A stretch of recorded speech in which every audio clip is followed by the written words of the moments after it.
नमस्कार, मैं समर भूमि से रोहित शर्मा। एक बार फिर हम प्रभात मास्टर साहब के साथ हैं और कई सारे सवाल हैं, जिन सवालों को जानना था, जिसके लिए आप लोगों ने भी कई बार मैसेजेस किए थे कि इस सवाल का जवाब भी उनसे ले लेना चाहिए।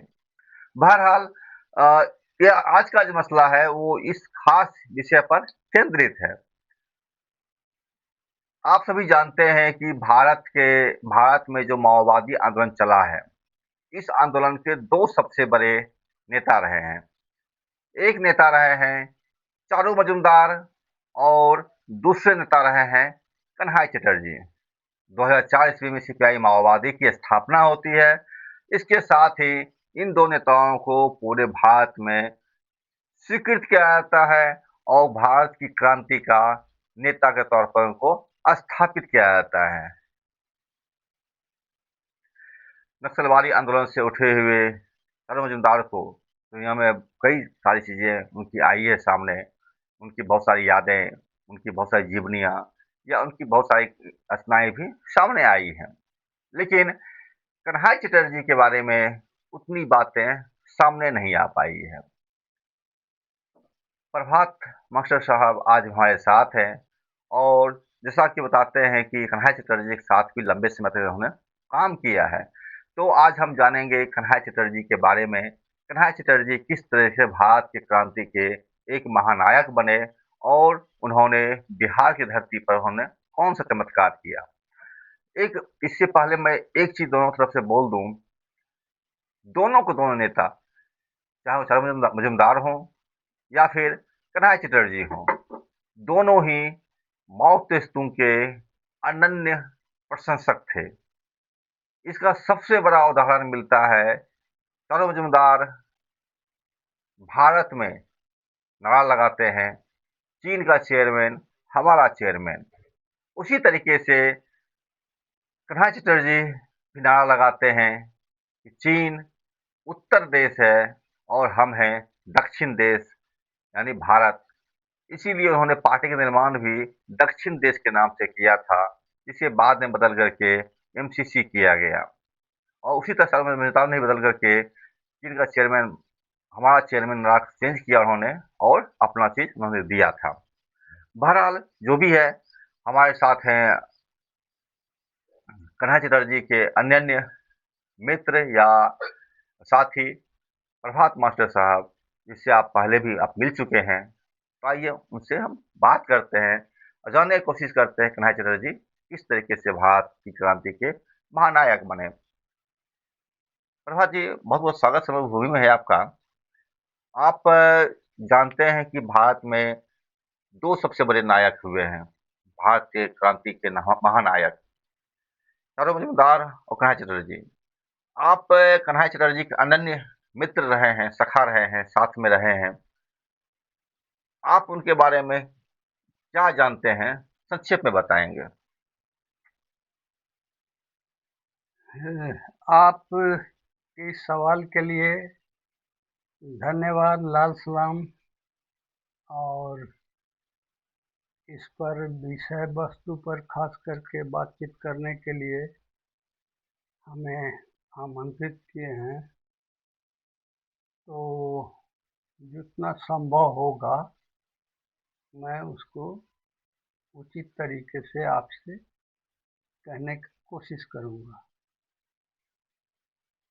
चारू मजूमदार और कन्हैया चटर्जी का जहाँ एक विषय है, चारू मजूमदार सीपीएम से अलग हो करके, खास करके लगभग 64 में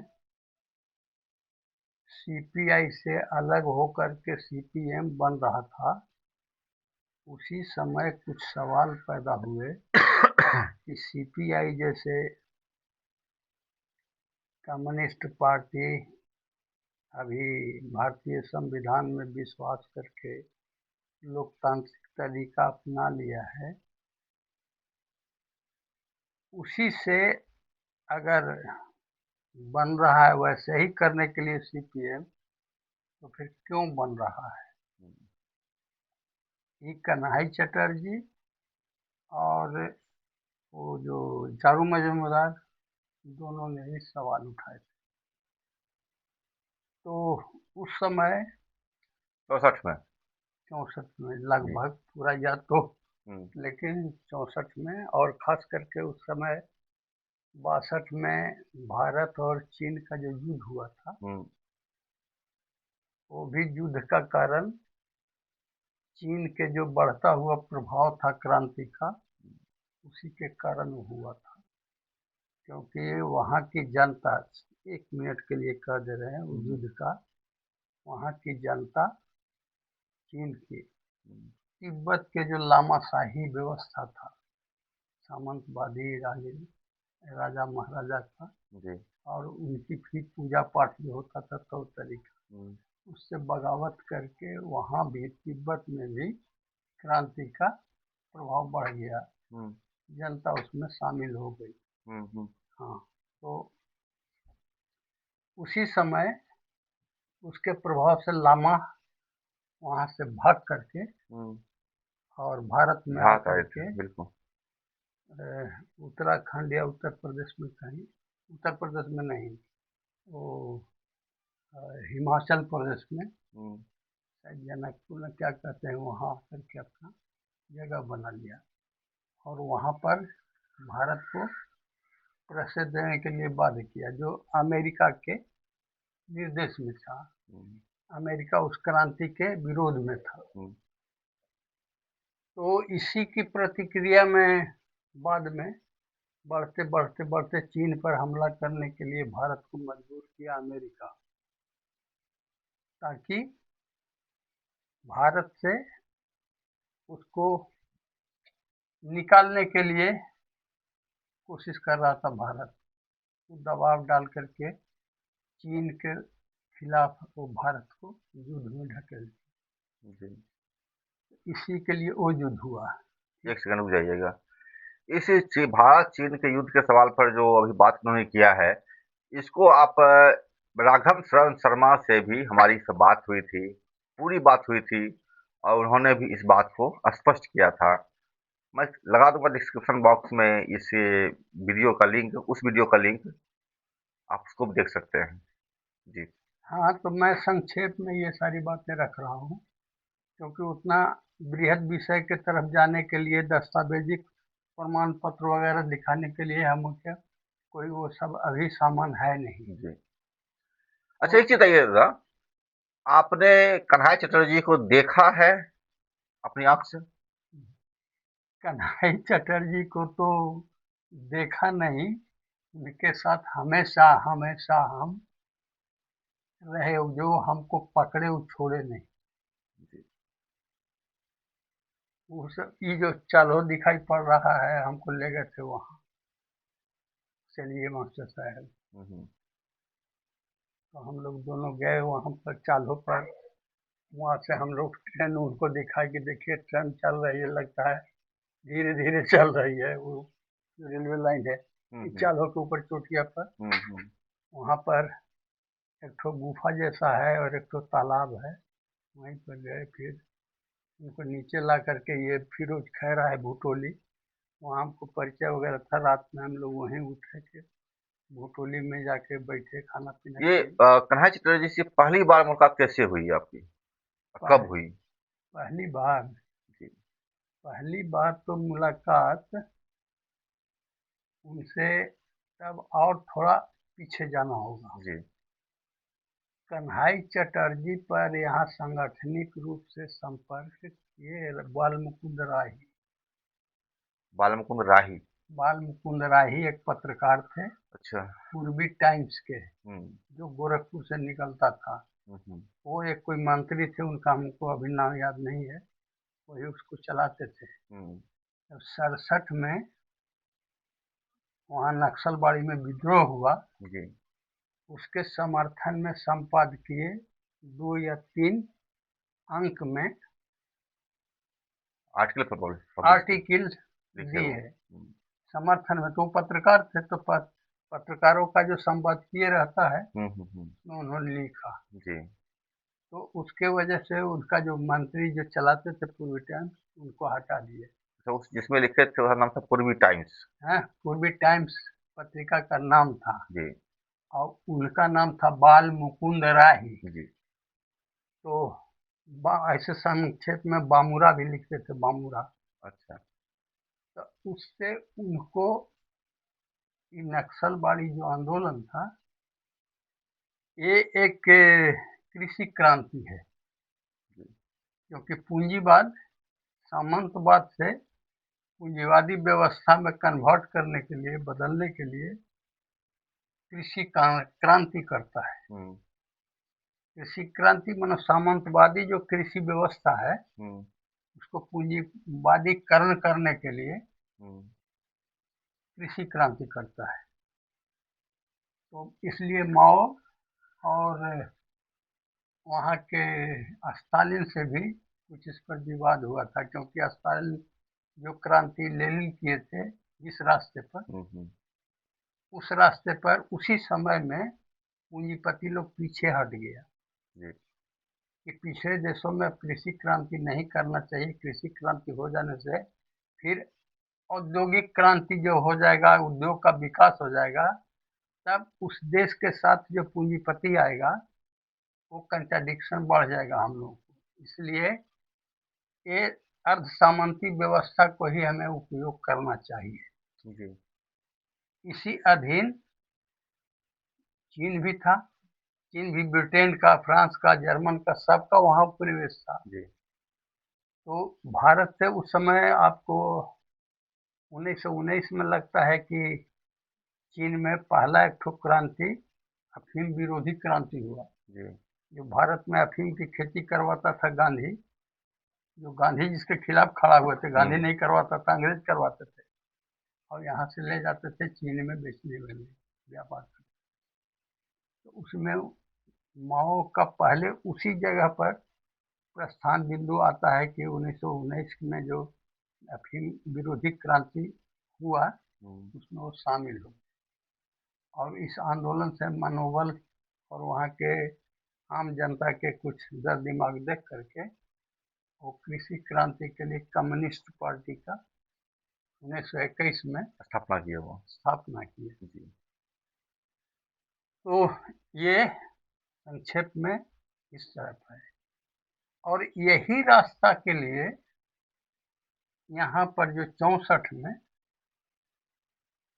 जो अपनाने के लिए चारू मजूमदार और उनका और जो समर्थक थे और कन्हई चटर्जी सीपीएम में प्रस्ताव लाया कन्हैया चटर्जी भी सीपीएम में थे।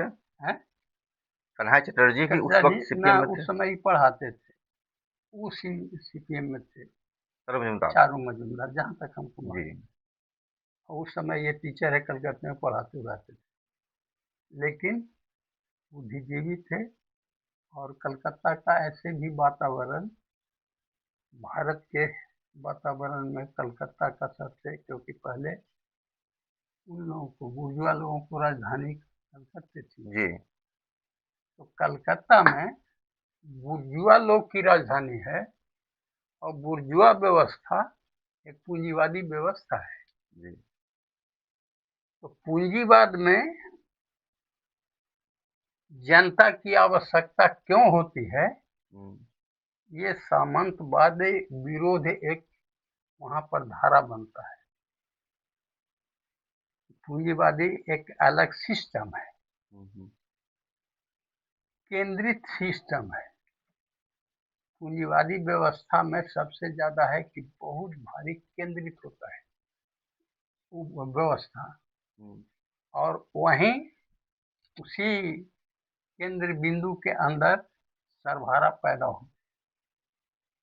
क्योंकि सामंतवाद से जो पीड़ित लोग होते हैं भाग भाग कर शहर में जाते हैं, और उसी केंद्र में काम करते हुए भागवाद भगवानवाद से थोड़ा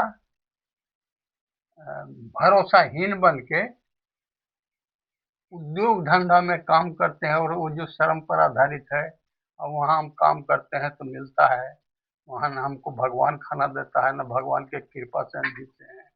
वहाँ तो हम श्रम करते हैं और उसी पर आधारित है। आपने कहा कि बाल मुकुंद राही जी से मुलाकात हुई कन्हैया चटर्जी का। तो ये तो वहाँ पर अभी कह रहे हैं उसी समय, हम्म। ये तो ये दोनों जब वहाँ एक तरह के ये फूके, इस स्वीकार सीपीएम नहीं किया हम्म। प्रस्ताव को सशस्त्र विद्रोह का, हम्म। तो वहाँ से इन लोग दो गुटों में अलग हो गया। इसको कई गुट मिला करके उस समय एक ठो कारपोरेशन जैसा बनाया था, वो अभी हमको याद ए नहीं आई पड़े। ट्रिपल सी करके। हाँ हाँ, कई गुट। हम्म।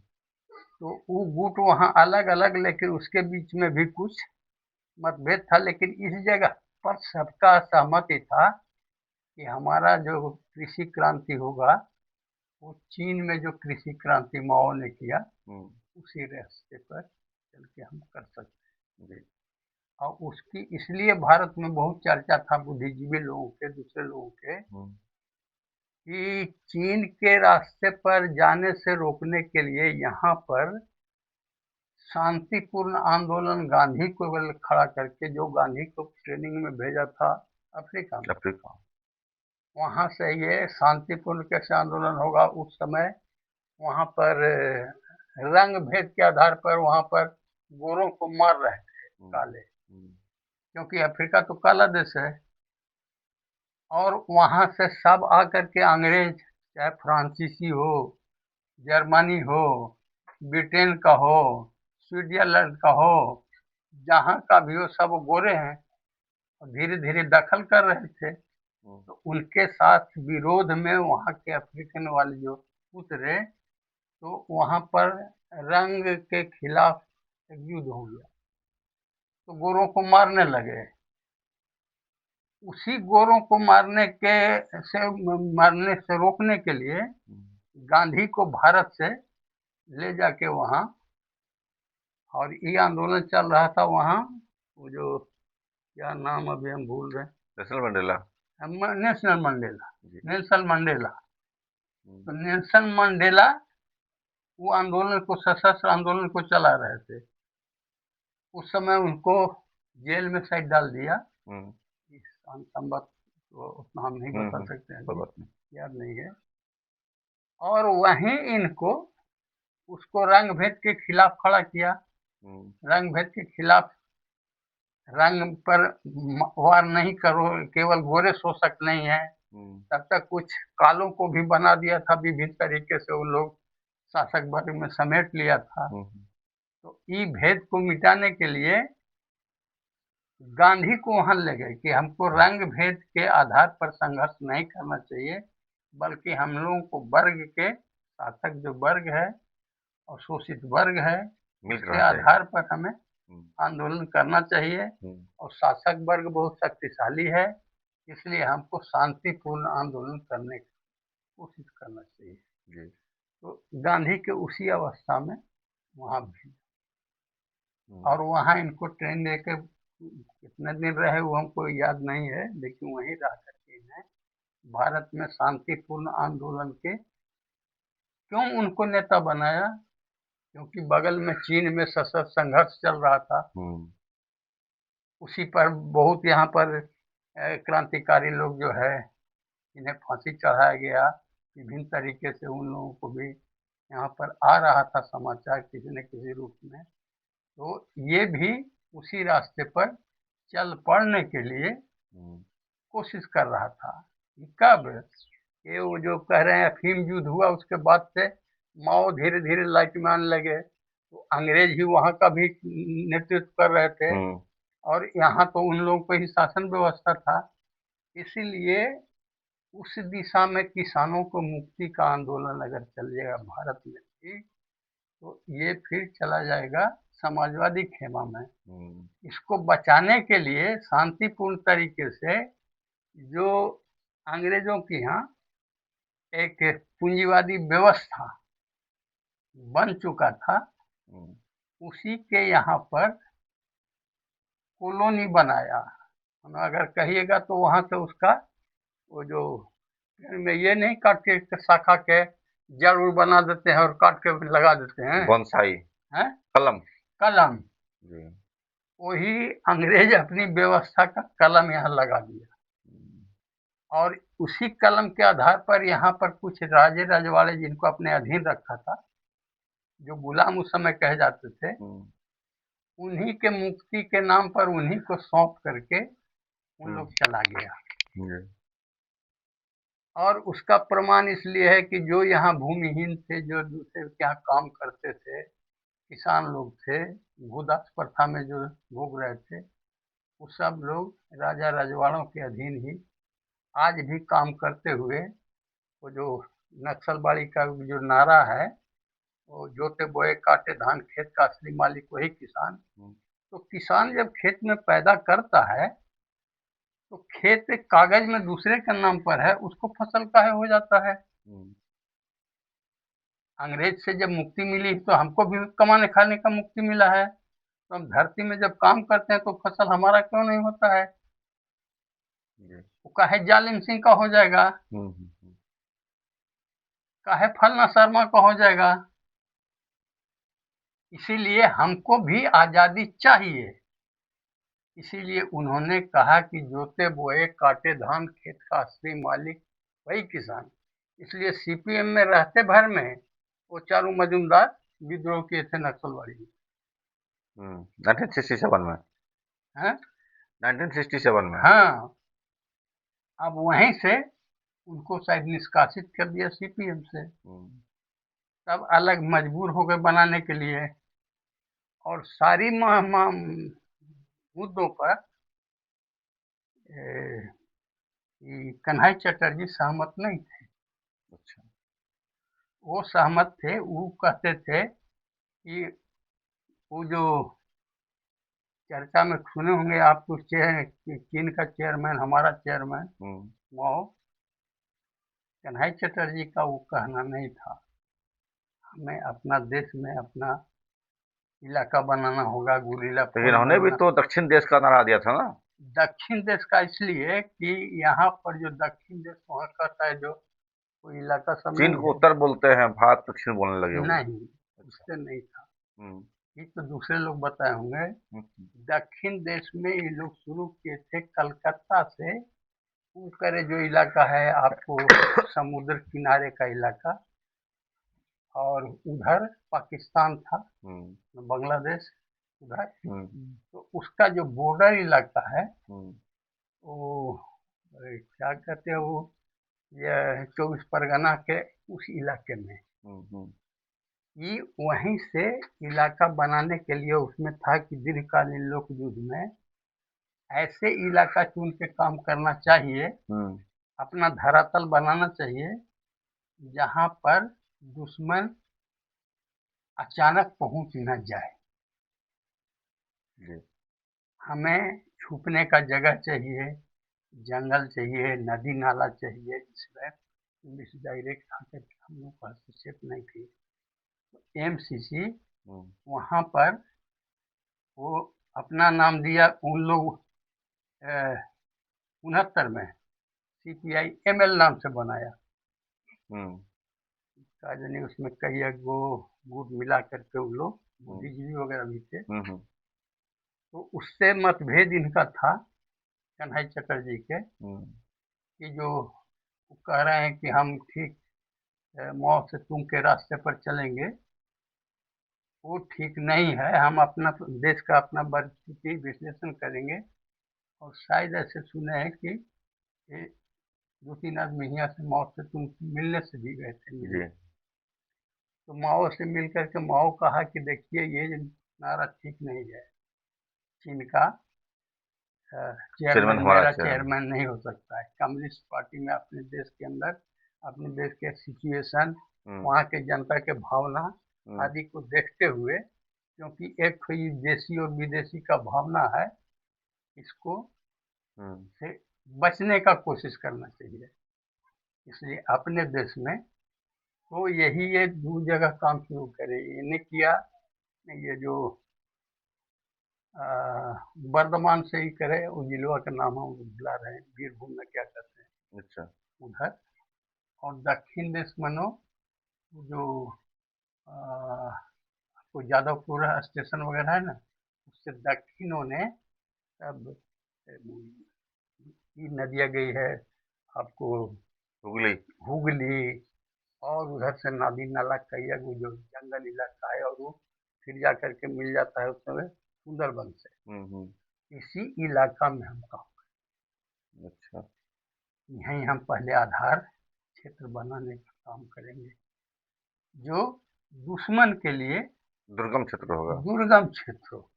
जी। वो मऊ का वो मेन बुनियाद है, और मऊ का लाइन में है कि पहले हम देहाती क्षेत्रों को आधार क्षेत्र बनाएंगे, मुक्तांचल बनाएंगे, और पूरे चारों तरफ तो शहर को घेर लेंगे, और घेर के एक टापू जैसा जब हम घेर लेंगे उसको डुबा देंगे, तब जाकर लेंगे। ये नीति के आधार पर। अब आइए यहाँ संपर्क कैसे हुआ। जी। तो 69 के मई महीना में शायद सीपीआई एमएल का नाम बनाया, और ई शायद अक्टूबर में एमसीसी के नाम से बना है, माओइस्ट कम्युनिस्ट सेंटर। जी। हमको उनके ठीक ठीक दस्तावेजी एकता नहीं हो पाता है उनका जो कथन है, और वो कहते थे कि थाना दखल कर लिया तो इलाका हो गया, ये हो गया, वो हो गया। इससे इनके अपना कार्यक्रम में मतभेद दिखाई पड़ा, ऐसे नहीं हो सकता है। और उस पर सहमत थे कि मौर्य से तुमने लिया दीर्घकालीन लोक युद्ध, तो दीर्घकालीन लोक युद्ध के हम कमजोर हैं, हम धीरे धीरे अपने को शक्तिशाली करेंगे, और शासक वर्ग अपने शक्ति का चरम अवस्था पहुंच गया है, उसको अपने शक्ति में धीरे धीरे फूटन टूटन होगा। इसलिए हम धीरे धीरे अपने शक्ति को संचित करेंगे, शक्ति को बढ़ाएंगे, और बढ़ाते हुए अपना गुरिल्ला इलाका पहले बनाएंगे। तो गुरिल्ला इलाका का मतलब क्या होता है, हमारा लड़ाई मूल लक्ष्य है। हमको हर माने में संगठन का कोई भी रूप हो, हमको अपनी सेना को संगठित करके मजबूत सेना बनाने का है। तो मुक्ति हमको उसी से मिलेगा, क्योंकि ये रिएक्शनरी फोर्स जो है सेना, इससे मुक्ति पाने के लिए हमारे पास सेना ही तो आधार रहेगा ना। बिल्कुल। इसीलिए इससे जो उनका जो टूटन फूटन होगा, हम उसको क्षमता मारेंगे, हथियार छीनेंगे, अपने को धीरे धीरे मजबूत करते हुए, और आम जनता में राजनीतिक रूप से हम अपना प्रभाव बढ़ाएंगे। जी। हम अपना है उनका जनता के, इस सबसे पहले विश्वास दिलाना होगा, और इस व्यवस्था के जुलूम दमन जितना बढ़ेगा, वो उतना ही हम पर विश्वास करके हमारे साथ आया करेंगे। बिल्कुल। ये उनका बुनियादी था। उनका मतलब कनखा रहेगा किसी का। हाँ, केसी का। तो केसी जो है तो अक्टूबर में बना है एमसीसी, और ये जो इनका आना हुआ था कि 67 या 68 में वो आकर के इधर क्लास चलाने लगे। जी। नहीं, बाल मुकुंद राय ही। अच्छा। तो बाल मुकुंद तो बिहार में उस समय तक नहीं आया था यहाँ, तो ये चलाने लगे, और सीपीआई एमएल का कुछ काम भोजपुर इलाका सहार में शुरू हुआ था। तो यहाँ बाल मुकुंद राही के एक तो सिराजुद्दीन पंडित काम करता था राही के साथ ही, और एक और कोई था।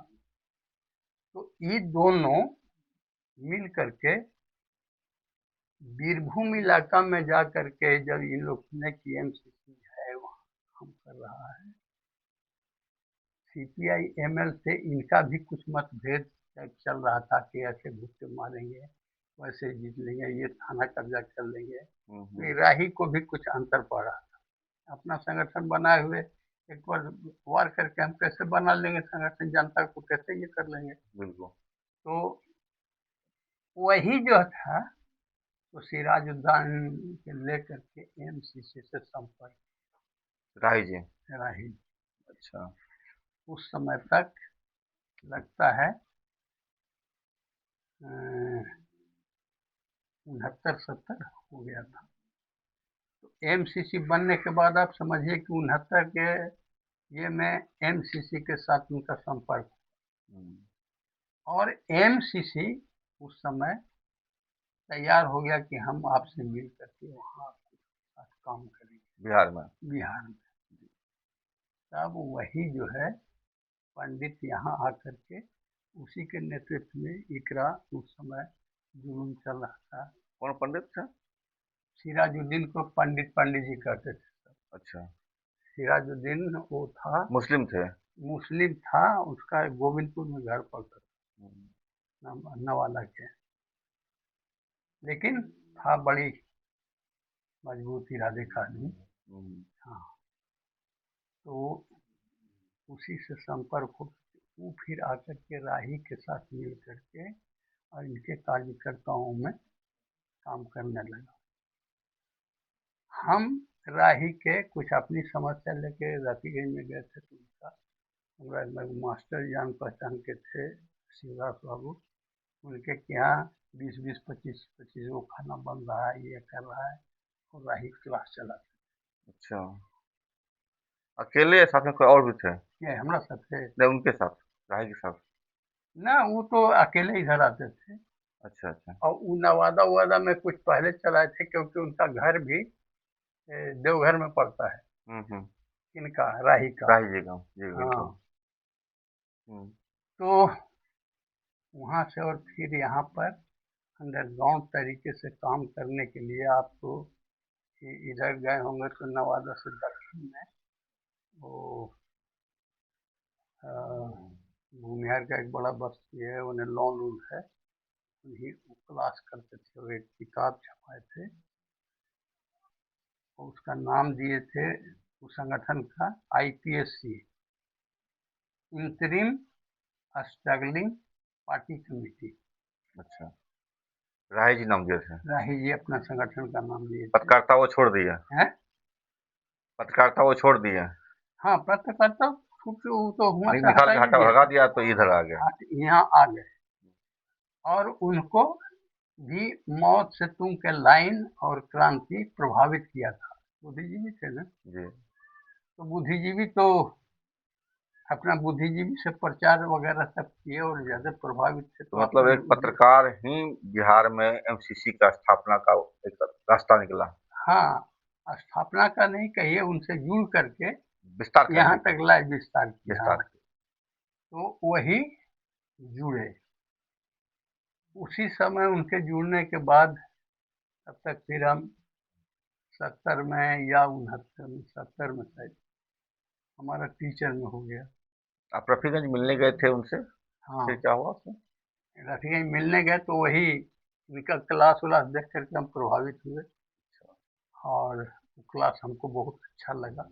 वैचारिक रूप से हम्म। क्रांति क्या चीज़ होती है, ये है वो है। हम उनके साथ 15-15 दिन उन्हें मुगल सराय तरफ जा करके यूपी में भी उनके साथ बैठते थे, क्लास करते थे, साथ में हम फुल टाइमर बन के काम करते थे। सरकार एक लोग बोलती है कि माओवादी जो है या फिर एमसीसी के लोग या नक्सलवादी जो थे, ये लोग बंदूक का डर दिखा करके लोगों को अपने बस में करते हैं या फिर लालच देते हैं पैसा कौड़ी का। इसमें आपको तो विश्वास लगता है?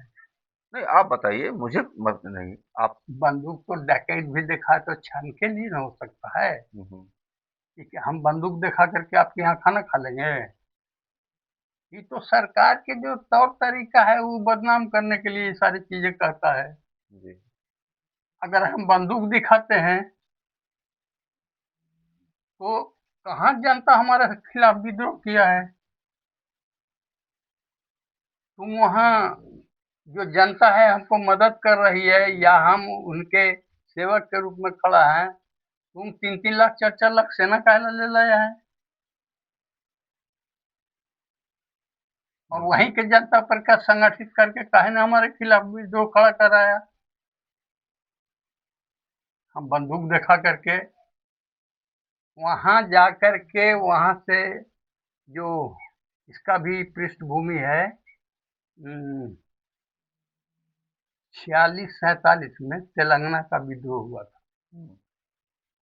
नक्सलबाड़ी से ही पहले, जी जो सीपीआई के नेतृत्व में ही सशस्त्र संघर्ष चीन के रास्ते पर कैसे चला जाए उस पर हुआ था वो, उस पर हुआ। 52 तक चला था वो, 5 साल। हाँ, उसके बाद यहाँ जब आजादी तथाकथित आजादी मिल गई तो इन लोग नेहरू उहरू और ये जो था पटेल पटेल, हम्म, ये सब उस समय हैदराबाद भारत में मिला नहीं था, निजाम वहाँ अलग के, है निजाम थे वहाँ के। निजाम था। और उस समय तक लगता है कि 3,000 3,500 गांव इन लोग मुक्त कर लिया था तेलंगाना विद्रोह में। जी और उसका उस समय रजाकार करके फोर्स का नाम था, इसका निजाम का फोर्स। जी हाँ, तो ये रजाकार वहाँ हारते जा रहा था, वही आकर के कहा कि आप हमें मिल जाइए और हम आपको मदद करते हैं उन लोगों को खत्म करने में, खत्म करने में, मतलब कम्युनिस्टों को मारने में। मारने में। जी और वहाँ उस समय के एम राय था जनरल सेक्रेटरी थे सीपीआई का, उनको जाके समझा बुझा के अभी आज़ादी मिली है, अब शांतिपूर्ण एक शांति हो जाएगा, ये हो जाएगा, वो हो जाएगा। उनको पीछे हटा करके वहाँ पर दमन चलाया, और दमन चला के भी समस्या तो हल नहीं हुई, फिर वो मिल गया भारत में ही, हैदराबाद निजाम और एक ठो गुजरात में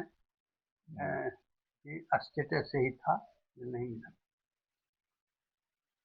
तो वो तो प्रिवी पर्स बना करके कई अगले लोगों को आपस में मिला लिया कि 523 पे भी पर्स था। है 523 राजा का स्टेटस अलग अलग था।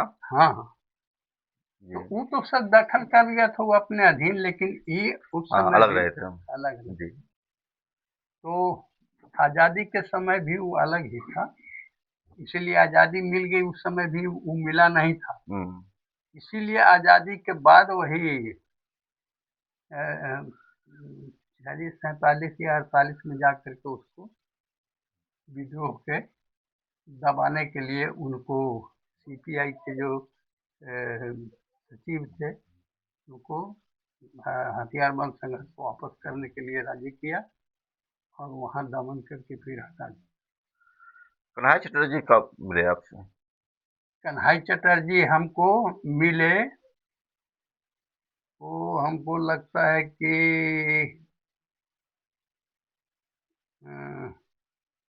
68 में मिले होंगे। 68 में? हाँ। राही 70 में थे ना? है?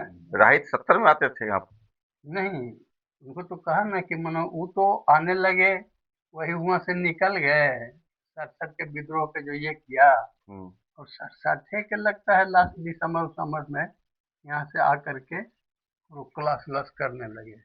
उस अच्छा समय अलग संगठन का नाम रखे थे आईपीएससी, तो उनको भी पता चला वहां पर कि विद्रोह हुआ है सीपीएम से और कुछ सशस्त्र संघर्ष की तरफ आगे लोग बढ़ना चाहता है, तो उन लोगों से ये भी संपर्क करके कोशिश करें कि हम लोग एकताबद्ध होकर के बिहार में भी काम शुरू किया जाए।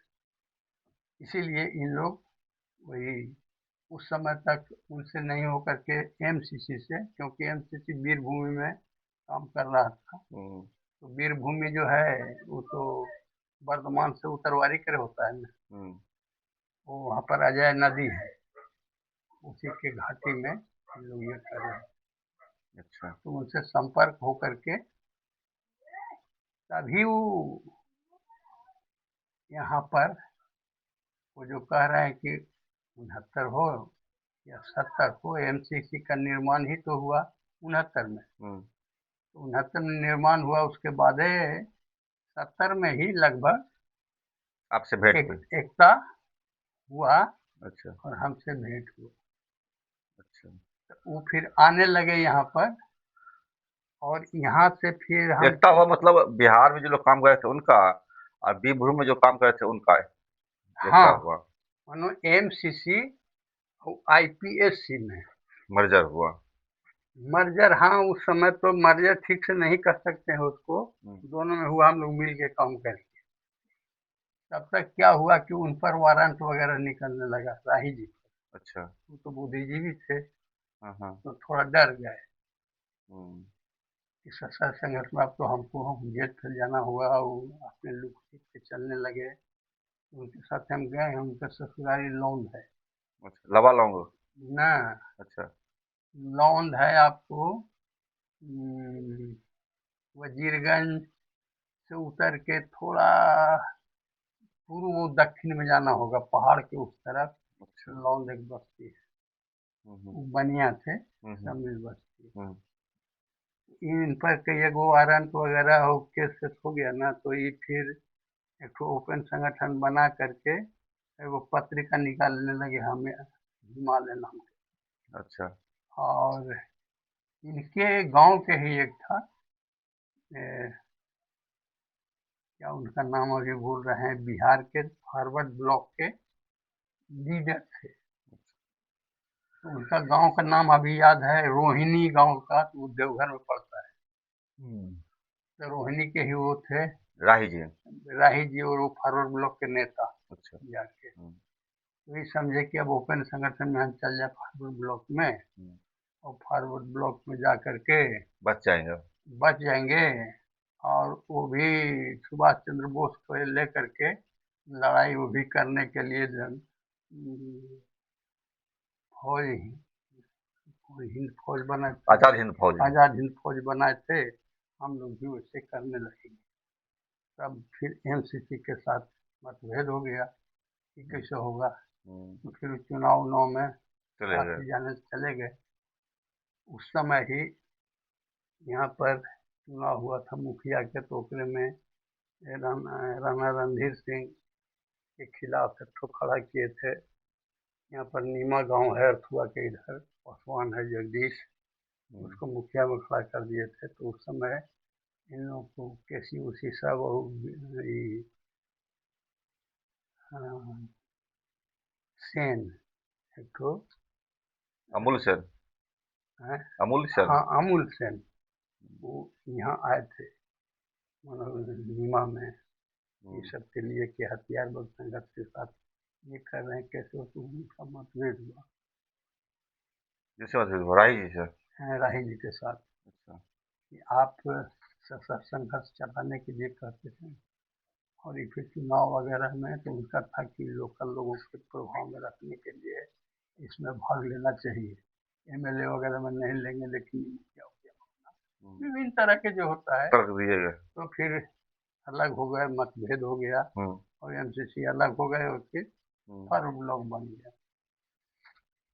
तब तक उसका प्रभाव बहुत बड़ा हो गया था एमसीसी का, और एमसीसी के प्रभाव बढ़ते बढ़ते फिर वहाँ से कई कार्यकर्ता और कलकत्ता से यहाँ पर आए, काम करने लगे। और उधर झारखंड में प्रशांत कन्हई किशोर उसके बाद ही आए थे। हैं। कन्हई उनके बाद आए थे। हाँ, उनके ढेर बाद आए। वो अच्छा। तो खास करके 78 में पहला ये रणधीर सिंह को सफाया की योजना आया, तो हुआ कि एक तो टीम तैयार होना चाहिए इसको मात देने के लिए, क्योंकि उस समय तक की बड़ी रंगदारी कर रहा था मुखिया के चुनाव में, आदमी भेज करके ये है वो है। यहाँ पर कसीमा में ऐसा कोई नहीं कि जिसके घर में जाके अपना आसन लगा दे, तो इसका बेटी ये करेगा क्या करेगा, हुँ, जान हुँ। के देने का। तो उसी पर सब निर्णय करके इसको मार डालने का है। यहाँ पर एगो साथ में वो मुखिया के ले लिया था, यहाँ पर सोनारचक के लालदेव मुखिया था, हुँ। एक यादव में से हो गया, और राजपूत का नेता था। यहाँ पर दोनों कंबाइन करके, और एक स्थानीय रंगदार टाइप के हुए थे, उसका घर था बिशम्भरपुर, कासमा से 4 या 5 किलोमीटर होगा आपको पश्चिम में। विशंभरपुर वहीं से आया था। और ये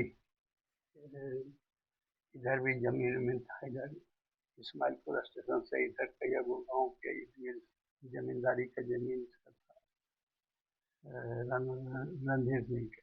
हम्म। और यहाँ आकर के कासमा में एक ठो मिल खोल दिया आटा मिल। है। आटा मिल। कौन सा मिल? नहीं, ये रणधीर सिंह बनाया उस समय, हमको लगता है 68-69 में। हम्म। यहाँ कस्बा में मिल बना दिया और वहीं अपना स्थान बना लिया। और फिर अगल बगल में दो भाई लड़ रहा है, कोई दबंग डाल के अपना खेत इसको लेके दे रहा है, हमको हिस्सा नहीं दे रहा है, ये करके यही काम बहुत तरह के असामाजिक हम्म। करने लगा। तो उनको मार डाला गया। तब उनको मार डाला गया। तो पहला बार हमला में हम्म। वो बच गया है, वो दूसरा आकर के बेचारा सो गया था, लाला था, हम्म। सो गया था, वही मारा गया, ये बच गया था। तो उसने हमको खुद वो उस पर हमला हुआ था 16 जून 72 के। हम भी घरे आए हुए थे टीचर से, हम्म। तो उसने हमको भी मुंगा लेकर दिया कि वही था। खाली वो रणधीर सिंह अच्छा। और थे भी हम, ये आपको कह दे रहे हैं। हम्म। हम घरे आए हुए थे, तो वही कन्हई जी, ये कन्हई नहीं, अमूली सर। न वो जो जिनको भरत नाम रखा गया, ऐसे कन्हई कन्हई वो नाम रख दिया था वो भी, ताकि कन्हई चटर्जी की जगह पर हम हो जाए नाम। अच्छा। तो उनका नाम तो ये था भरत जी, बाद में और कई एगो नाम था है। हाँ पहले वो, लेकिन वो टीम का सप्लाई, टीम का नेतृत्व वही किया था जो हत्या करने की। भरत। भरत जी। भरत। तो वो कलकत्ता के ही निवासी था, कलकत्ता से ही आया था भरत यहाँ। जी है ना वो व्यक्ति थे जो कि 2004 में जो मर्जर चल रहा था उसका विरोध कर रहे थे, वो सीपीआई एमएलपी पुतवार के साथ 2004 में। का नहीं, पहले ही वो 2000 में ही अलग हो गया। हाँ हाँ हाँ। वही टीपीसी वही बनाए हैं। टीपीसी वगैरह वही बनाए कि हमारा मान्यता नहीं मिल रहा है। उसमें एक तो जौहर करके था, वो भी हम्म। उन्हीं के साथ चला गया अच्छे। था, जो सेंट्रल कमेटी का मेंबर। दो आदमी चले गए थे। दो आदमी चल के तो थे। पहला एक्शन आपको जो एमसीसी की तरफ से किया गया था बिहार में, वो जिसमें भरत जी नेतृत्व कर रहे थे, हाँ, यहाँ लड़ाई का नेतृत्व वही, और और उसमें वो आप भी थे, पंडित। उसमें आप भी थे। पंडित, हाँ हम शामिल हो गए थे, हम तो टीचर थे मैंने। जी जी। लेकिन उनको काम को हम पसंद करते थे, इसीलिए उसके पहले भी एक दो में हमको समेट दिया था, क्योंकि साफ सुथरा पहन करके कस्बों बाजार में आने वाले को हम्म। वो पसंद नहीं करता था। वो रंजीत सिंह। रणधीर रणधीर सिंह। और सिंह। हम उस समय टीचर हो गए थे, तो अच्छा कुर्ता पहनते कमीज वहनते थे। पहनते थे, बंडी उंडी पहनते थे, हम्म। उसको अच्छा नहीं लगता था। बैकवर्ड फॉरवर्ड की भावना चलती रहती थी वहां पर। लेकिन ये भावना भी ठीक नहीं था, उसको कैसे कहेंगे, क्योंकि बैकवर्ड तो भी था, लल्ले जो इसका दोस्त था, अच्छा। वो उसको हम चाचा लगते थे, वो देखने से प्रणाम करता था, हम्म। इसके साथे रहते थे, प्रणाम चाचा। लेकिन इसका जो यहाँ पर कार्यवाही था, उस समय तक हमको राजनीति समझ में आ गया था, तो हम इसका सपोर्ट नहीं कर। हम्म।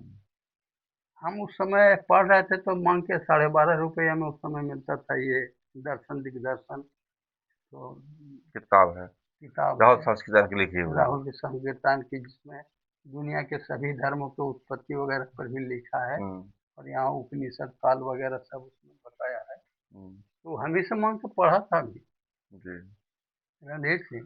तो कन्हैया चटर्जी उसमें थे, उस ना, सेक्शन में? उस समय नेतृत्व करते थे, हम कलकत्ता से आते जाते थे, कुछ क्लास में बैठते थे।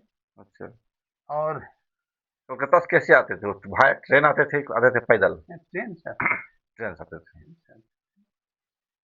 और ट्रेन से जो उनके नज़दीक में से तो आए उस थे। सेक्शन में जो हुआ था, उसमें कन्हैया चटर्जी से आप मिल चुके थे इसके पहले या उसके बाद मिले? ना, हम तो पहले ही मिल चुके हैं ना।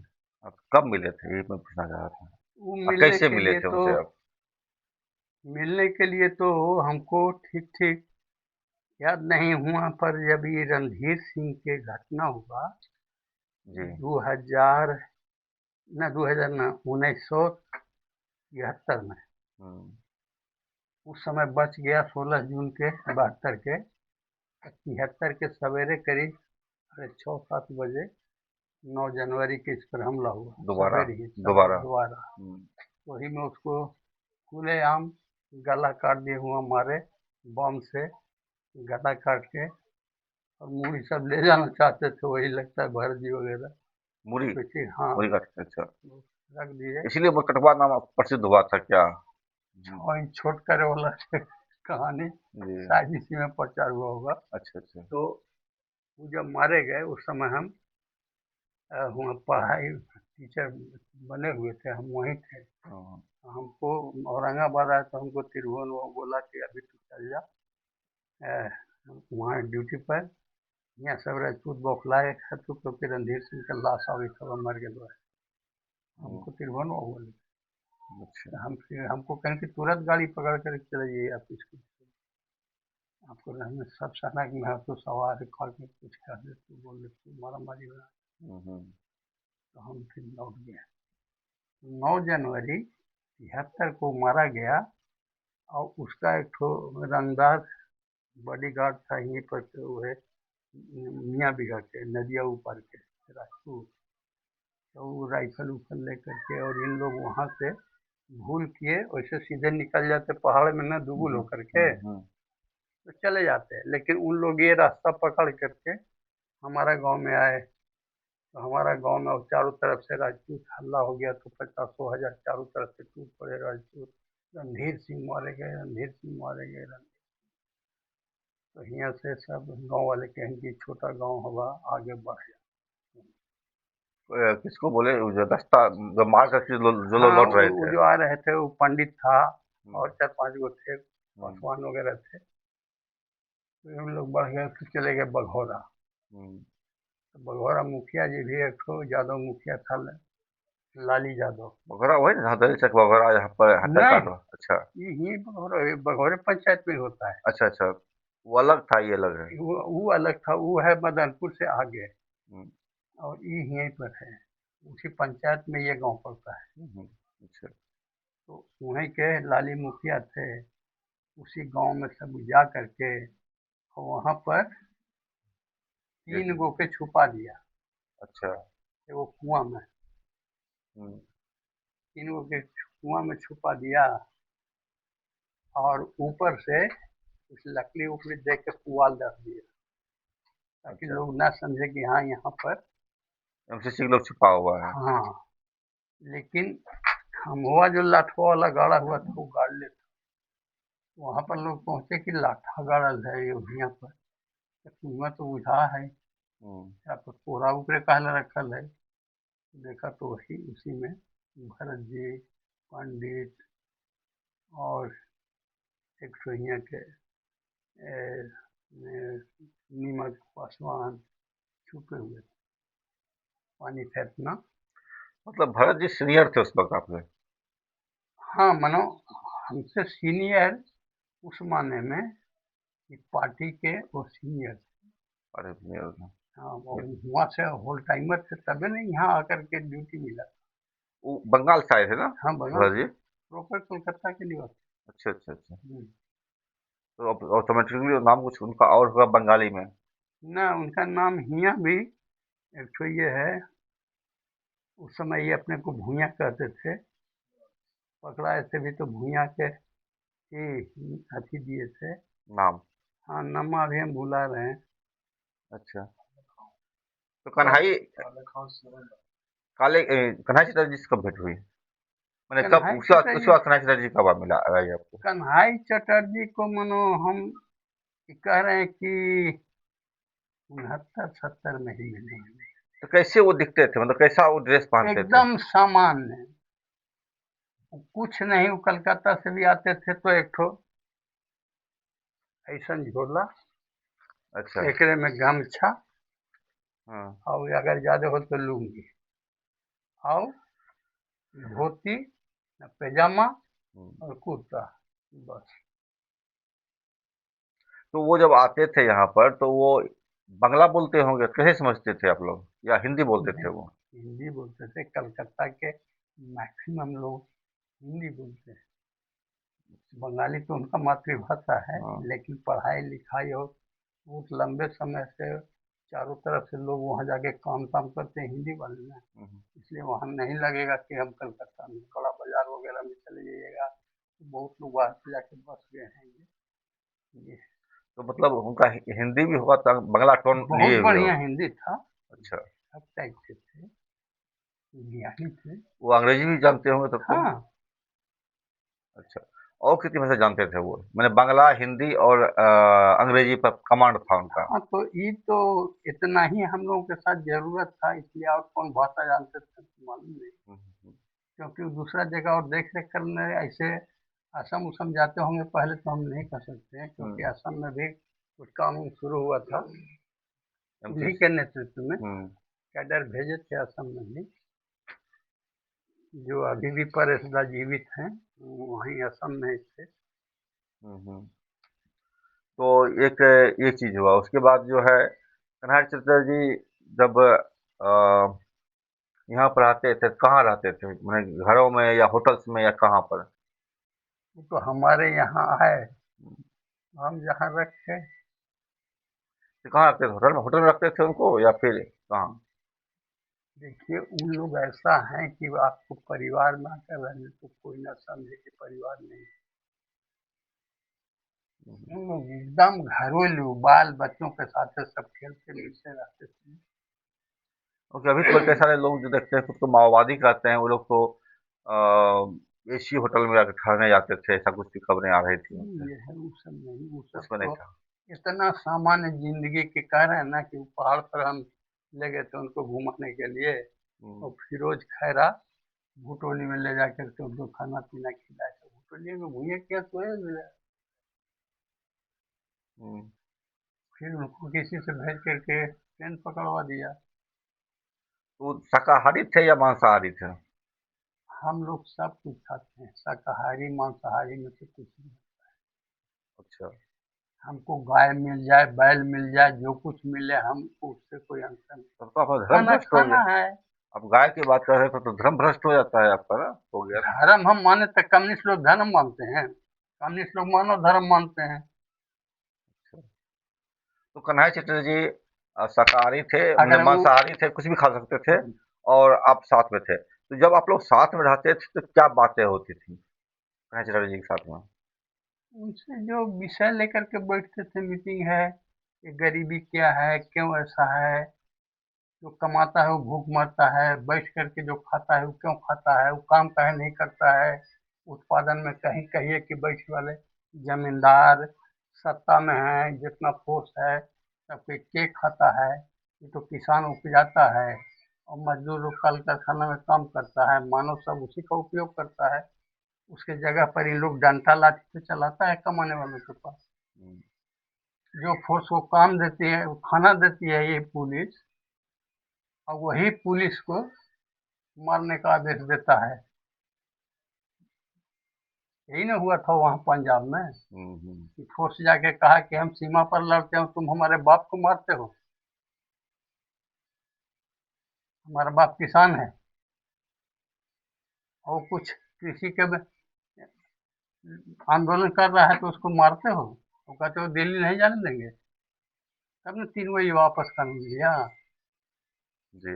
इसीलिए कि किसान और मजदूर, उन लोग ये बात सकता है आप क्रम के विध में कम से कम कहिए कि भारत आज़ाद हो गया, ये तो आप भी मानते हैं। आज़ाद हो गया तो 300 एकड़ बचन सिंह के यहाँ पर जमीन है हमारे इलाका में, हम्म। अपने वकालत करता है गया में। और इसमें भूटोली के यहाँ पूरा भूटोली है, चमरटोली है, आपको 600 बीघा, बक्सी बीघा, हम्म। ये सब काम करता है। और खेत का फसल होता है तो ट्रक से ले जा करके वो गोदाम में डाल देता है। क्यों उसको ले जाता है? ये तो प्रकृति के प्रोडक्ट है ना। हमको आज़ादी मिली थी इसमें, हमको फसल का काहे नहीं ले जाने का आज़ादी है? क्या आज़ादी है सो कहिए। हम्म।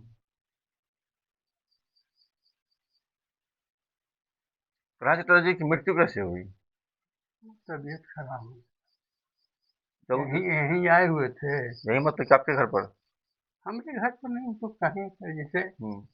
कोई रिसीव किया तो हम, अगर मीटिंग फिटिंग है हम्म। तो हम चल हो के अगल बगल बुला लिया, हम वहाँ गए हुए हैं। तो फिर तो हम स्कूल में थे तो हम नहीं करते थे। हम्म। यहाँ पर जो होल टाइमर थे वही लोग थे। वो यहाँ से उधर वो थाना में जहाँ जहाँ चारों तरफ जाते सब घूमते थे। तो वहाँ फिर आम जनता के बैठते थे, तो आम जनता का किस स्तर का चर्चा करना चाहिए। हम्म।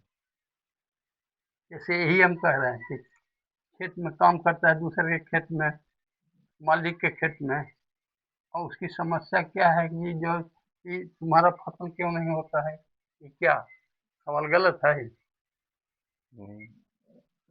सवाल तो सही है, लेकिन सवाल ये है कि अ, कन्हैया चटर्जी जो देश में कुछ किए, आप बोलते हैं कि आप गलत किए। सरकार बोलती है कि आपने गलत किया, आपने हथियार उठाया, आपने इस सरकार के खिलाफ हथियार उठाया। सरकार माए बाप होता है, मतलब आपने हथियार उठाया सरकार के खिलाफ, मतलब माए बाप के खिलाफ हथियार उठाया आपने। इसको किस तरह से देखते हैं आप? अगर माए बात है तो बाल बच्चा के खाना पीना देखना चाहिए ना, कि कहाँ मिलता है खाना। नहीं, माए बाप गलती का इस मतलब न थोड़ा माए बाप गलती को गलती करता है, मार रहे हैं। वो सवाल उठाता है कि तुम खाते हो हम भी खाएंगे, तो वो हथियार से मारने लगे कि यह तो हमारा खाना है, तो वो माए बाप हो गया। तो भारत एक बुद्ध का देश है, भारत गांधी का देश है, उसमें हथियार क्यों? माँ बाप जैसे है, माँ बाप मार भी दो मतलब थप्पड़ दिया है तो फिर वो भी प्रेम के लिए क्या आपको मारा है। लगता है कि गांधी का और बुद्ध का ही देश है? आपको लगता है? कोई थाना में पुलिस का है 50 को बैठल है, उसको बंदूक क्यों चाहिए? बुद्धिस्ट लोग है। यहाँ से के किलोमीटर है ये सलैया थाना, वहाँ 50 को कहला बैठल है, यानी गुरुआ कहला बैठल है। और इसमें भी हमको कह रहे हैं कि बुद्ध का देश है, गांधी का देश है। गांधी कब का है कि ये गांधी का देश है? हाँ, यही 10 साल 100 साल पहले का थे। अब वो तो ढाई ढाई ढाई हजार साल पहले का थे। तो 2,500 थे, तो 2,500 पहले अंग्रेज आया, अंग्रेज बंदूक लेके आया था कि गांधी के लेके आया था? भारत के कब्जा कैसे किया वो अंग्रेज लोग? राजा महाराजा क्या रखते थे? गांधी के रखते थे। बैठ के जो खाता है उसको आसानी से कमाने वाला नहीं देता है, उससे छीन के खाता है, और छीनने के लिए हथियार चाहिए। 1,000 एकड़ यहाँ जमीन है, अपने दिल्ली में जाके 20 तल्ला पर रहता है, वहाँ पार्लियामेंट में है, अलगे से 5 लाख रुपया महीना मिलता है। और इस जमीन में जो पैदा करता है 1,000 को भूमिहीन, वो नहीं देखता रहता है मालिक, मालिक। कौन चीज के भारत आजाद है? कौन चीज के तुम मालिक हो? तो तुम्हारा लूटने का आजादी मिला है ना ये देश में, लेकिन ये कुछ हमारी आजादी मिली है। कुछ भी है, हथियार उठाना जो है ये तो एक क्राइम है ना। हथियार उठा तो विष्णु हथियार लेके कहला पैदा हुआ है? वो तो भगवान थे। नहीं तो क्रिमिनल ना है, क्रिमिनल भगवान कैसे होगा? अगर हथियार उठाना क्राइम है, क्रिमिनल का काम है, तो सबसे पहले तो विष्णु भगवान क्राइमिनल है। किस जगह पर देख कोई राजा के बता दीजिए बिना हथियार के राम गया है तो बिना तीर धनुष से गया है कहीं? वो तो उनका आप श्रृंगार है। उपदेश कर रहे हैं बुद्ध है, ये है, वो है। बुद्ध भीख मांग के खाता था कि दोगे तो दोगे, नहीं तो नहीं। लेकिन बुद्ध का बाप था, वो छीन के खाता था ना। राजा को कोई ऐसी दे देता है कि वो छीनता है, हम्म। पीटता है, मारता है। तो मारने वाला के खिलाफ अगर हथियार उठाता है तो वो अपराधी हो गया? सरकार क्या कहती है? सरकार तो कहती है कि हमको तुम कमाओ हम खाएंगे बैठ के। ये न्याय है? सरकार कहती है कि कन्हैया चटर्जी साधु मिश्रा जैसे लोग आप लोगों का ब्रेन वॉश कर दिए हैं, युवाओं का ब्रेन वॉश करके हथियार थमा दिए हैं। और तुमको तो ब्रेन वॉश नहीं किया है कि गांधी गांधी कहो और सब लुटेरा के बंदूक लेकर के जंगल में भेजो आदिवासी को मारने के लिए? वो तुम्हारा के ब्रेन वॉश किया है?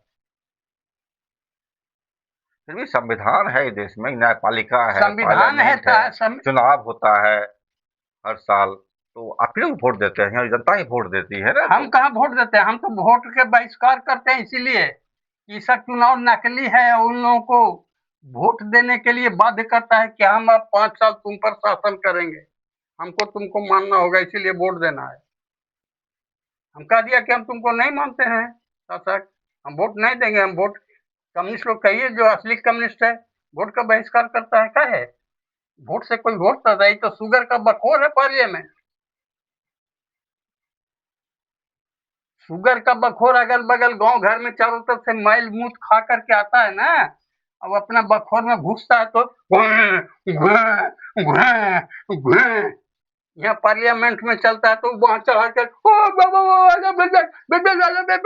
ओकरा न बोले देंगे, उसको न बोले देंगे। क्या है? लेनिन 1916 में बोले हुए कि सुअर का बखोर होता है पूंजीवादी पार्लियामेंट। और आपको अगर समझ है थोड़ा भी दिमाग तो उससे तुलना कर दीजिए कि सुअर के बखोर से कुछ अंतर है न क्या है? ये पार्लियामेंट चलता है, अभी तो मोबाइल पर टीवी पर सब देता है कि कैसे सुअर लोग वहां गोए गोए गोए गोए करता है और सर, खाता है उन्हीं का कमाई जो किसान से लूट करके ले जाता है। बासमती खाता है, 20 तला पर रहता है और मुर्गा खाता है, शराब पीता है और वहां से कुछ फेंक देता है तो नीचे जो है वही दिल्ली में जो झोपड़पट्टी वाले बच्चे प्लास्टिक चुनने के लिए जाते हैं तो वहां पर फेकल मिठाई देखते हैं तो खाने के लिए उठा लेते हैं और कुतवा जो है वहां पर गुड़गुड़ाता है कि इलाका हमारा है, तुम उन्हें जाओ झोपड़पट्टी में। लेकिन लेकिन एक चीज आई है वो आप, ये जो बड़े बड़े नेता मंत्री विधायक आलीशान भवन में रहते हैं, अगर एसी रूम में रहते हैं, आपका आरोप है, अगर वहां पर ना रहे तो नीति कैसे बनाएंगे? अगर दिमाग में अगर शांति नहीं होगी नेताओं को, अगर उसको अच्छा भोजन नहीं मिलेगा, अच्छा कपड़ा नहीं मिलेगा, अच्छा फ्लाइट पर नहीं घूमेंगे, मुझे जी और दुनिया घूम रहे हैं, तब तो सीख करके आते हैं और ज्ञान देते हैं देशवासियों को, हम भी समझाते खेत हैं। पर जा करके नीति बनाए, हर नहीं चलाएं, खेत में कटनी नहीं कालें, कुदार नहीं चलावें, हो जाएगा ना? नीति बनाना एक बात है ना ना, और नीति क्यों नीति? श्रम करना दूसरी बात नीति है। आप लूट की नीति न बनाते हैं कि हमारे कैसे पेट भरेगा, ये नीति बनाते हैं। 75 बरस हो गया आज तक काहे भूमिहीन है? कहीं घर बना लिया तो आज उजाड़ रहा है, सरकारी जमीन में है। यहाँ जन्म लेने वाला सरकारी आदमी नहीं है। 75 वर्ष से कहाँ बिना बिना घर के रह रहा है? सरकार का कहना है कि यहाँ के जो सरकार के ना आपका क्या कहना है? सरकार तो कह रही है कि हम लूटते हैं, उसका आप भी सपोर्ट कीजिए। जैसे कह रहे हैं कि उन लोग बैठ के वहां नीति बनाते हैं, बैठ के बनाएगा तो नीति नहीं बनाएगा। हम यहाँ खेत पर जाके नीति बनाएंगे कि इतना इतना दूरी पर रोपो, रोपने वाला रोपे ना तो अपने रोपा जाएगा, नीति बन गया। फसल काट लो, कट जाएगा। ये कोई नीति होता है? उन लोग तो कैसे बैठ के खाएगा? हमारा लूट को व्यवहारिक कैसे बनाया जाए, जिसको लूट रहे हैं वो कहे हाँ मालिक ठीक है थी, ठीक है, ठीक है।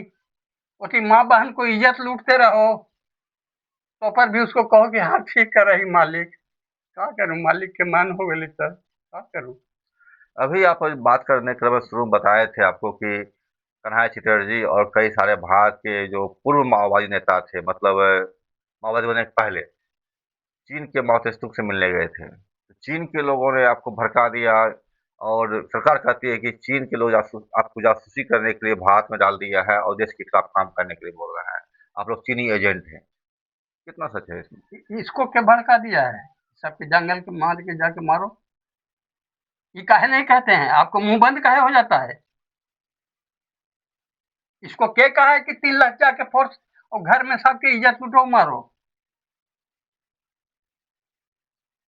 यही नीति ने बनाता है वहां। और ट्रंप के यहाँ जा करके लड़की पहुंचाता है यहाँ से। आप एक्सट्रीम फाइल की बात कर रहे हैं। हम कहले पैक्सीन में जानते हैं, लेकिन वही लोगों के बीच का ना बात है। उन्हीं लोगों की कंट्राडिक्शन है। ये तो आरोप आपको भी लगा रहे हैं वो लोग कि आप लोग भी महिलाओं का शोषण करते हैं, कि किसानों के घर में जा करके जो सब पीट-पीट कर के उससे खाना छीन लेते हैं, उसके जो बेटों को धमकी देते हैं कि सो 2 बेटा अगर 1 बेटा पार्टी में दो, नहीं तो गोली मार देंगे। तो आप पर अब ये भी आरोप लगाती है सरकार की जो लगातार आप जो है उन लोगों को तंग तबाह कर रहे हैं किसानों को, इस पर क्या मसला रहेगा और आपका? उन लोगों को हम ही जाके बलात्कार भी करते हैं, ये नहीं करते सरकार? हाँ, ये सरकार ये भी वो कहती भी है कि आप कहती है महिलाओं ना। का शोषण करती हैं आप। हाँ, तो उन लोगों को बचाने के लिए वहां फोर्स भेजा है। हो सकता है सरकार ऐसा ही सोचती होगी। हो सकता है, नहीं आप कहिए। आपने पूछिएगा उनसे कि उनसे बचाने के लिए बनाए हैं। नहीं, वो तो सीधा-सीधा बोलते हैं कि नहीं तो सीधा अभी जैसा कि अभी सुप्रीम कोर्ट के जज ने कहा है या फिर पटना हाई कोर्ट के अभी जज ने कहा है कि सुप्रीम कोर्ट खेत में काम करके खाता है। नहीं, मैं बोला ना, हाँ, उसका चरित्र लुटेरा है ना। सुप्रीम कोर्ट के क्या खाना देता है? क्या किसान के आकर के कहा कि ऐसे रोको, ऐसे दो, तो ऐसे कोटो। उसको तो अपने लाखों मिलता है, लाखों चोरी का घूस मिलता है। उसका तो कैरेक्टर वही है ना। नहीं वो तो मैंने बताया आपको सुन लीजिए, अभी हाई कोर्ट के पटना हाई कोर्ट का ही ऑर्डर है, जज का ऑर्डर है कि महिलाओं का ब्रेस्ट दबाना और पेट खोलना, नाड़ा खोलना उसका अपराध नहीं है। तो आप जो वो करेगा तो सीधा-सीधा मसला है, उसके लिए ये अपराध नहीं है, लेकिन अपराध तो आपके लिए है। ये अपराध हमारे लिए, उसके लिए तो अपराध नहीं ना है। नहीं, बिल्कुल नहीं, वो तो सच बोल दिया हाई कोर्ट में। तो हम इसको बर्दाश्त नहीं करेंगे। हमारा बेटी क्या करके पैंट खोलेगा तो हम बर्दाश्त कर लेंगे? तू कह रहा है, सरकार कह रहा है। सरकार तो यही है। हम कह दिया ना कि वो इंद्र से लेकर के सब जो अय्याशी है, जो एक ऋषि के पत्नी तक के जाकर के बलात्कार किया है, ये सब तो चूतिया उसी का औलाद है ना, और उसी को पुष्ट करता है ना। राम के जाके बहन के नाक काट लिया, बेइज्जत किया, और कोशिश किया ये करके संदेश देने के, रावण को चैलेंज, तुम्हारे हम बहन को ये किया है। लेकिन रावण एक आदमी था, उसकी पत्नी को ले जा करके भी कहीं कुछ अपशब्द तो नहीं किया। आज भी उसका दशहरा में जलाते हैं 20 फुट 25 फुट का मूर्ति। तो है ना, राम का कब जलाते हैं? तो राम तो भगवान हुए ना। भगवान हुए तो भगवान हुए, तो भगवान बलात्कार के लिए होता है? सरकार तो यही बोलती है, कोर्ट भी यही नहीं ना, बोलता है। सरकार नहीं। आप क्या बोलते हैं? हम आपसे आपने भेंट करने आए हैं। सरकार आएगा तब ना पूछेंगे कि बलात्कार तोरा यहाँ अपराध नहीं ना है, क्योंकि तुम्हारा आदर्श जो पुरुष है राम, वही दोनों मिल करके बलात्कार किया है। तो पर भी पुरुषोत्तम है, पुरुषों में उत्तम है। बाहर पुरुषोत्तम। खैर हम यहाँ आते हैं। कन्हैया चटर्जी जी जब यहाँ काम कर रहे थे तो वो क्या करते थे? लेख भी लिखते थे क्या? मैगजीन निकालते कन्हैया थे? चटर्जी के बात उस जगह पर जा करके इस सब बात को मत फेंटिए। वो तो वही न डकैत लुटेरा ये सब कर करके वो दस्तावेज यही न बनाते हैं। हम दस्तावेज यही न बनाते हैं कि लुटेरों को कैसे निपटा जाएगा, ये खेत में कैसे काम करेगा, इसके ऊपर हार जोत करके अथी। और चीन में एक समय जो अथिया होते हैं ना, वहां से निकलता था इंटरव्यू एक तो ये जो मार्केट वाले होते हैं ना, शेयर मार्केट धारी, उन लोगों को 2 आदमी के जोत करके अथी जुआठ में और हर चलाने का आदेश दिया, चलाओ तो कैसे होता है फसल, कैसे खाना मिलता है। इन लोगों को वही है करने का।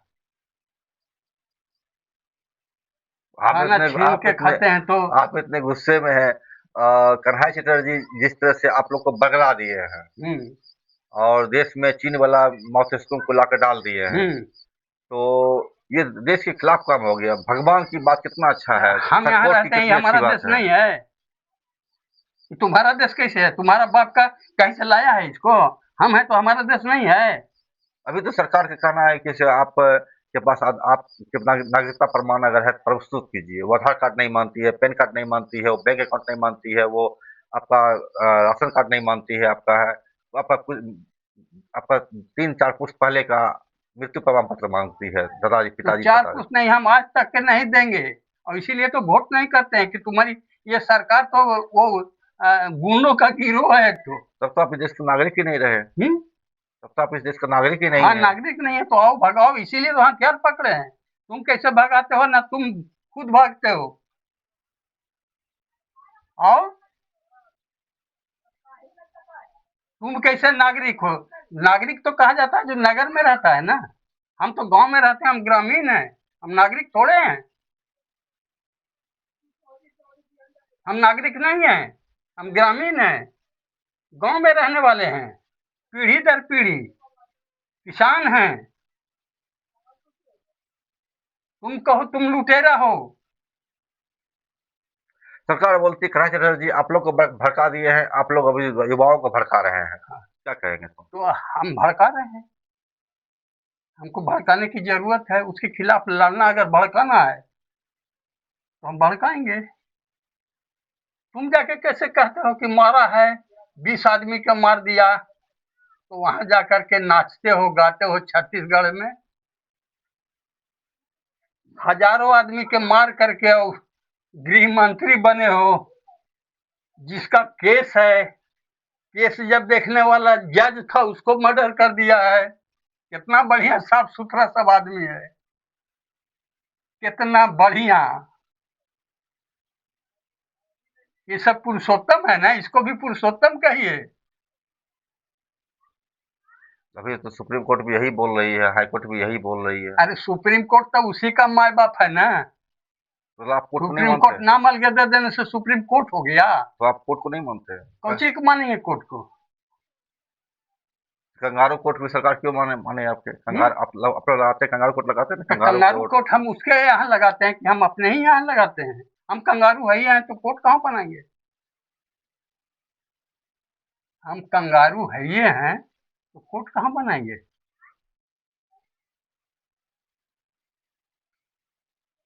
ये कन्हैया चटर्जी जी का बातें कम, उनके आइडियाज आपको बराबर सुना दिखाई पड़ रहे हैं। कन्हैया चटर्जी के अनन्य मित्र रहे हैं, और जब उनके मित्र अनुचर या साथी बोल सकते हैं, उनके अंदर ये गुस्सा है, आप इन्हीं से अनुमान लगाए कि कन्हैया चटर्जी के अंदर कितना गुस्सा भरा हुआ होगा। गुस्सा तो आपने बना रहे बहरहाल हैं कि जो बहरहाल जो भी चीज है, हत्यारे हैं, लुटेरे हैं, डाकू हैं, चोर है, गुंडा है, उसको कह रहे हैं। कहने जाते हैं सुप्रीम कोर्ट। सुप्रीम कोर्ट तो गुंडों का राज है, जो अभी जानिए कि सब कि बंगाल से लेके गया, सब गया है कोर्ट में। सुप्रीम कोर्ट कभी इधर कभी उधर देखता है। बहाल तो यही किया है ना मलिकवा। अगर एक खिलाफ कर देंगे तो नौकरिए चल जाएगा। क्या करेंगे हम? तो आपने देखा कि भारत के अंदर किस तरीके से एक आंदोलन चल रहा है, माओवादी आंदोलन। आपने देखा यहाँ पर सरकार चल रही है, जनताना सरकार। इस सरकार की एक जो दृष्टिकोण है, आपने इनके रूप में देखा कन्हैया चटर्जी को भी। आज वो नहीं हमारे बीच में है कन्हैया चटर्जी, लेकिन उनके मित्र हमारे बीच में हैं। इन्होंने जिस चीज़ को रखा, आप उसको महसूस कीजिए। और वो कन्हैया चटर्जी जो भूख और बीमारी से मर गए, उनका भी एक इतिहास है। इस पर उसी हम और भी बात करेंगे आगे। और हाँ, कुछ वो बोल रहे उसी थे। का आवाज है ये, जो भूख से मर रहे हैं, तड़प रहे हैं भूखे, अपने फसल उगा करके। चना है घर में, बच्चा तड़प रहा है, अगर उसमें एक मुट्ठी कबार के घर ले लाता है तो मालिक तुरंत थाना में कहता है साला मंगरुआ हमरा एक पांजा कबाड़ के बुक ले चला गया। जोता है वही, बुना है वही, देख रेख वही करता है, और अपना बच्चा के भूखमरी में है, रो रहा है, पापा खाना, क्या पापा खाना, और उसमें जा करके एक मुट्ठी कबाड़ के ले लाया, उसको निकाल के दे रहा है खाए ला। डाकू हो गया। कितना बढ़िया आपका भी विचार है। ऐसे सरकार के बार बार जो कह रहे हैं, सरकार कहाँ जाता, सुप्रीम कोर्ट कहे नहीं जाता, सुप्रीम कोर्ट कहे नहीं जाता। खाता है कहाँ से सुप्रीम कोर्ट? खेती करता है उसका, उसका भी 10-20-50 बीघा घर जमीन होगा, जो कमाने वाला से छीन करके अपने यहाँ वेतन भी मिलता है, और वो मिलजुल करके इधर एने से पेशकार साहब कुछ एने से देता है, कुछ एने से देता है। पेशकार के जो मिल है ओकरा में से सब्जी ला देना होगा बाजार से, और के जरूरत क्या है? ये सब जो चोरों में सबसे इतना पहले इतिहास में नहीं था, उतना सब साले ये चोर हैं, जितना और है सब और चोर और डाकू। इन्हीं चोरों के खिलाफ दावा करते हैं कि हम लड़ रहे हैं। बहरहाल संकुचित हालात है। आप 28 से अब जुलाई से 3 अगस्त तक का साप्ताहिक शहीदी सप्ताह होता है। इसमें एक बड़ा नाम था कन्हैया चटर्जी का। आपने देखा, क्या महसूस करते हैं? कमेंट में ज़रूर बताएँ। तो लाइक करें, सब्सक्राइब करें, कन्हाई शेयर करें। चटर्जी, और कन्हाई चटर्जी हैं, चारू मजूमदार हैं। इनका कितना नेता, कितना बाल बाल बेटा बेटी सब मर गए। कोई अमेरिका में मर रहे हैं, कोई अमेरिका में भोग कर रहे हैं, कोई अमेरिका में मकान बना के रह रहे हैं। ये तो अमरपुर में रह रहे हैं ना, जो इंद्र का इंद्रासन नया बना था, उसमें ये सब है ना। इनका विकास का मॉडल है, तो आप एक बार देख करके आइए, और फोटो लेकर के आइए, और इंटरव्यू लेकर के आइए झोपड़पट्टी में जाके दिल्ली में। ये झोपड़पट्टी क्यों है? 20 तल्ला के नीचे ये झोपड़ी लगा के क्यों बैठा है? नहीं, वो प्लास्टिक का ये दे करके 4 गो कन्हू से इतर टोना जा पा के ओकरे लगा करके नाला के किनारे बाले बच्चे रहते हैं। कितना विकास है, कैसा स्वर्ग है। तो आप इस सड़क पे जा रहे हैं धावा बोलने के लिए। धावा केवल बोलेंगे नहीं, इनको मिटा के रहेंगे, क्योंकि हम तभी हमारी भूखमरी मरेगी जब इनको मिटा देंगे। नहीं तो जब तक रहेंगे हमसे छीन के खाएंगे। हमारा झंडा है चैलेंज, ये हथौड़ा है मजदूर का, दुनिया का बनाया है। और तुम भी जो गुंडा हो गया, ये हथौड़ा से मथवा कूच देंगे, समझ आप गए? आपने एक चीज गौर किया होगा, पूरी बातचीत में, लंबी बातचीत चली है, कन्हैया चटर्जी पर बातें कम हुई है, उनके चीजों पर कम, लेकिन उनके थॉट पर बातें ज्यादा हुई है। और यही अंतर है व्यक्ति का प्राधिकार, जिसकी व्यक्ति पूजा बोलते हैं, वो आप देख सकते हैं। कई नेताओं में व्यक्ति पूजा की भावना होती है, जैसे कि मतलब आप संविधान के तहत भी लोग व्यक्ति पूजा की बात करते हैं, लेकिन कन्हैया चटर्जी के सवाल पर आपने देखा, पूरी बातचीत दरमियान में कन्हैया चटर्जी की बातें कुछ मिनटों की हुई है, उन पर बातें कुछ केंद्रित हुई है, लेकिन सारी बातें मुझे थॉट पर हुई है। शायद यही कारण है कन्हैया चटर्जी द्वारा निर्मित किया गया संगठन एमसीसी, जो बाद में सीपीआई माओवादी में मर्ज करते हैं 2004 में, आज भी वो मजबूती से खड़े हैं। और उन्हीं के एक उत्तराधिकारी मिसिर बेसरा, जिनको भारत सरकार ने अभी हाल में गिरफ्तार किया है, और जबकि साउथ में बड़े पैमाने पर सरेंडर होने के बाद भी मिसिर बेसरा ने सरेंडर नहीं किया। और कन्हैया चटर्जी का ही ये मुझे लगता है कि ये जो एक प्रक्रिया है, व्यक्ति को कम महत्व देना, विचार को अधिक महत्व देना, और यही वो धारा है, यही वो चीज है जो आज भी एमसीसी के तहत से निकले हुए, कन्हैया चटर्जी के राजनीति से निकले हुए लोग, योद्धा, माओवादी, आज भी माओवादी का दामन थामे हुए हैं। वैसे भी भारत में सबसे पहले माओवाद का नाम लेने वाले एमसीसी ही है, नाम ही है माओवादी कम्युनिस्ट केंद्र। सेंटर। माओवादी कम्युनिस्ट केंद्र, माओइस्ट कम्युनिस्ट सेंटर इंग्लिश में। हाँ ये माओवाद को पहली बार भारत में इन्होंने ही उस तरह से प्रस्तुत किया, और यही कारण है कन्हैया चटर्जी का जो अध्ययन था या वो दृष्टिकोण था, व्यक्ति महत्व नहीं, विचारधारा का महत्व हो, इस चीज को आपने इन बातचीत में भी सुना। और इस सवाल आप क्या सोचते हैं, तो मुझे जरूर बताएं। और थोड़ा पूछ लीजिएगा उन लोगों से कि राम ऐसा जाके काम लेना था तो जूठा बैर खाया कहाँ, भिल्ली के यहाँ। वो शूद्रा थी, उसके तुम ही गाते हो जूठा बैर खाया। तो आज जूठा खाने के लिए तुम उस चमार और हलखोर और भूचोरी के तैयार हो, तबे ने कहते हो कि जूठा खिया दो लेकिन वोट दे देना। बाबू मंगरू भाई, अब तो वो भी नहीं बोलता, अब सीधे सीधे बोलता है कि अब तुम्हारे वोट से मतलब ही नहीं है, हमें तो वोट चुनाव आयोग देता है। बहरहाल, नमस्कार, आपको बहुत बहुत शुक्रिया। चैनल देखिए, लाइक कीजिए, सब्सक्राइब कीजिए, शेयर कीजिए, हमसे जुड़े रहिए, और कमेंट सेक्शन में कमेंट करके जरूर बताइए कि बातें क्या है, कैसी लगी आपको। और आपके कोई सवाल अगर है तो जवाब सवाल भी आप मुझसे पूछ सकते हैं। अगली जब बातचीत होगी तो उसमें हम आपके सवाल का जवाब भी लेने का प्रयास करेंगे। नमस्कार, आपका बहुत बहुत शुक्रिया। धन्यवाद आपको भी।